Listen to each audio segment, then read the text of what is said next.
अस्सलाम वालेकुम नाज़रीन, उम्मीद करता हूँ आप सब खैर और आफियत से होंगे। कामयार दादू से बातें कर रहा होता है और इधर आयरा तैयार होकर हॉस्पिटल चली जाती है। दादू कामयार से कह रही होती है, कामयार, आयरा ने अपने घर वालों के पीछे छोड़कर तुम्हें अहमियत दी है। वो सारा दिन अपने घर वालों को मिस करने में लगी रहती है और ऊपर से तुम्हारा उससे बिहेवियर ठीक नहीं होता। उसे तुम्हारे साथ की ज़रूरत है। आज के बाद तुम फारिया से नहीं मिलोगे। आगे से कामयार कहता है, मैं क्या करूँ दादी, मैं जब भी उसके पास जाता हूँ तो मुझे पुरानी बातें याद आ जाती हैं। आप फिक्र ना करें, मैं सब ठीक कर दूंगा। दादी कामयार से कहती है, मैं इरफान साहब से मिलना चाहती हूँ। कामयार कहता है, ठीक है दादी, हम आज ही चलते हैं इरफान साहब से मिलने। इस सिलसिले में कामयार आयरा से बात करने जाता है, मगर इसे घर की मेड बताती है कि आयरा भी घर पे नहीं है, वो हॉस्पिटल चली गई हैं। फिर कामयार आयरा को लेने के लिए हॉस्पिटल चला जाता है।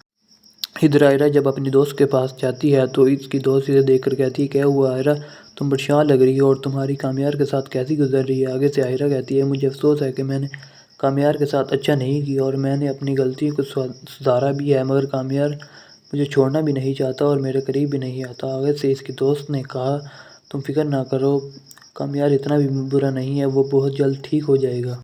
आयरा हॉस्पिटल से छुट्टी लेकर घर जा रही होती है। आगे से वो देखती है कि कामयार उसका इंतज़ार कर रहा होता है। वो कामयार से पूछती है, तुम यहाँ क्या कर रहे हो।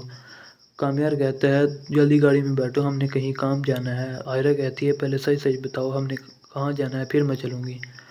कामयार कहता है, दादू गाड़ी में है, दादू खुद तुम्हें बता देंगी।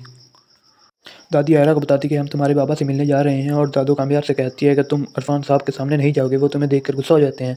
अब तुम हमारा यहाँ गाड़ी में बैठकर इंतज़ार करो। फिर दादू आयरा को लेकर इरफान साहब से मिलने चली जाती है। इरफान साहब आयरा को देखकर गुस्से हो जाते हैं और कहते हैं, तुम यहाँ क्या लेने आई हो। दादू कहती है, आयरा मेरे साथ आई है। दादू इरफान साहब से कहती हैं, क्या हम अपने बच्चों की गलतियों को माफ़ नहीं कर सकते। आगे से इरफान साहब कहते हैं गलतियों को माफ़ किया जा सकता है, लेकिन इसने मेरी नाफरमानी की है। मैंने अपनी ज़िंदगी असूलों के मुताबिक गुजारी है। आयरा अपने बाबा की बातें सुनकर रोती हुई बाहर चली जाती है और आगे से कामयार इसे देख लेता है और ख़ुद इरफान साहब से बात करने चला आता है और इरफान साहब से कहता है कि आपने आयरा के साथ क्या किया है। इरफान साहब कहते हैं, मैंने जो कुछ किया ठीक किया है।